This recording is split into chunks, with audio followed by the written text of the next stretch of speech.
A top-ranking Democrat in the U.S. House of Representatives is now asking the federal government to investigate a Senate candidate in his own party. The man who just won the South Carolina Democratic primary, despite the fact that he's a complete unknown, there's no record he raised a single cent for his race, and despite the fact that he faces felony pornography charges, no convictions, but charges. Prosecutors say Alvin Greene showed obscene pictures to a college student. The chairwoman of South Carolina's Democratic Party has reportedly asked Greene to step down, step aside, not to run in the general election. But he's vowed to run in November. Mr. Greene is also a veteran. He served our country with honor, who says he received an honorable but involuntary discharge. So far, he hasn't explained, saying things weren't working out and it's a long story. The military does not comment on details of discharges. The House Majority Whip, Jim Clyburn, the third-ranking Democrat in the House of Representatives, now says he believes this man is a plant, that there's some sort of coordinated effort behind Greene's win. So far, Mr. Greene has not said if someone helped him pay the more than $10,000 fee to file. But as it turns out, he's been good enough to call in and is on the live line with us now. Alvin Greene, thank you. All right, thank you. I suppose congratulations are in order for the primary win. And I might as well just get to some of these questions if you don't mind. Where'd you get the 10 grand to file? My own personal money. Nobody gave you any money? Yes, money I saved, for about 2 years, I thought about this campaign. Any Republicans talk to you about running in this for them? No. No Republicans whatsoever. Because, Jim Clyburn, do you know him? Yes, he's my representative. He's my congressman. He says he believes there may be some coordinated thing to get you in there so that the Democrats don't win, a Republican plant. What do you make of that? No, I'm a Democrat. I've always been a Democrat, and I've always supported Democrats. Clyburn is one who wants you not to continue in the general election. You're aware of that, right? Yes, somewhat, yes. I'm assuming you've been approached by the Democrats, by the Democratic Party. What have they said to you, if anything? To withdraw, but I'm staying in. The people of South Carolina have spoken, and they've chosen me as their candidate, and they have to be pro-South Carolina, not anti-Green. Yeah, I've heard that line repeatedly. Yes. And who's there in the room with you? No one right now. No one? My father is around in the next room. Uh-huh. And who's there with you now? That's it. And that line you just used, I've kind of enjoyed hearing it, and if I were a politician, that's something I might say. I just wonder how you came up with it. And just off the top of my head. All right.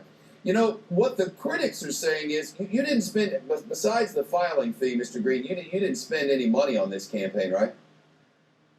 Very, very little. You didn't set up a website, right? I spent less than $2,000. Less than $2,000. You didn't set up a website, right?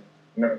You didn't go door to door asking for people's help, or children's bake sales, or kiss any kids on the head, or shake any grandparents. None of that, right? Yeah, I did go out and meet the people across the state. I did that, and you did? Along with my family and friends. Yes, but there was low budget campaigns, just simple gas money, basically, right? It's just simple, old-fashioned campaigning, and I spent less than $2,000 of my own money on the primary. Why do you think the people of South Carolina voted for you instead of your opponent? Well, because they identify with me because I am more in touch with the constituents of South Carolina than any of my opponents. They relate to me, and I can relate to their struggles and their issues, better than any of my opponents. What is your platform? What are you going to do for South Carolina that the Republican who's running here would not be able to do, Jim DeMint?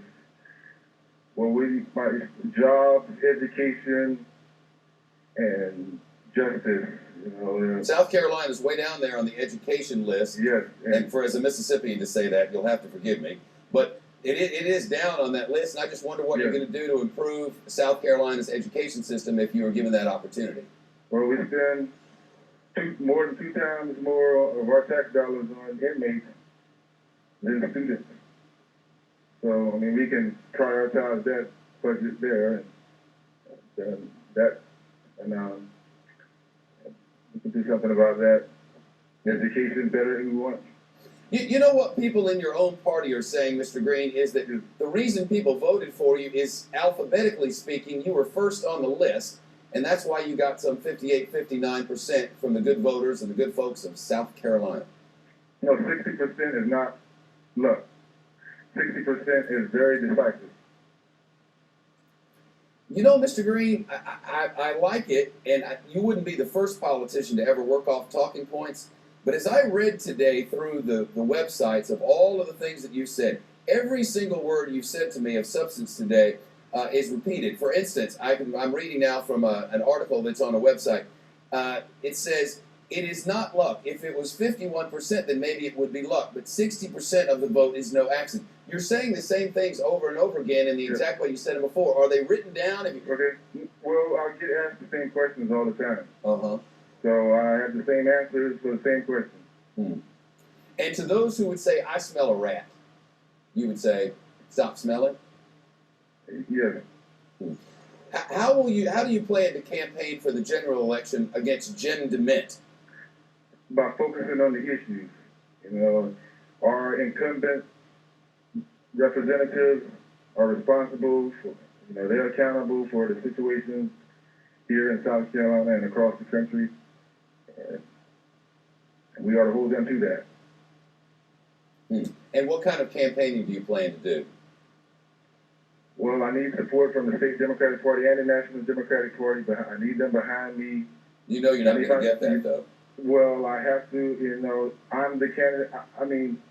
I need that support to have an established campaign so I can effectively run, so I can run an effective campaign. You have a matter of a porn charge against you. How do you plan to handle that? Well, I have no comment on that. No, seriously, sir. Wait just a moment. Mr. Greene, with great respect, you are running to be a senator from the state of South Carolina, trying to unseat an incumbent. You did so without campaigning. You have a porn charge against you, and you're not going to tell the people of your state the details of those charges? No, I have no comment on that. What about your discharge from the military? Well, I'm an Air Force and Army veteran. I was stationed in Charlotte State, South Carolina, and I'm 9 months out of the United States Army. Do you believe the people of South Carolina deserve I had little rank. I left the Army as a specialist. Why did you receive the type of discharge which you did? Well, it was honorable. I had an honorable discharge from the Army. But that wasn't the end of the statement, though. It wasn't just honorable. It was honorable. It was plain honorable, but it was involuntary. Involuntary. What does that mean? Explain the details of that. So just a lot of conflict. Just long story. Just some of the same stuff I ran into in the Air Force. So I need. So there needs to be change. There just needs to be. Things need to be done differently, and just with the service, and you just need to go about doing things different in government. Well, thank you very much for being here. We appreciate it. All right, thank you. Mr. Greene, South Carolina's candidate from the Democratic Party to be a senator in the United States Senate. Friday on Fox and Friends, we're kicking its country.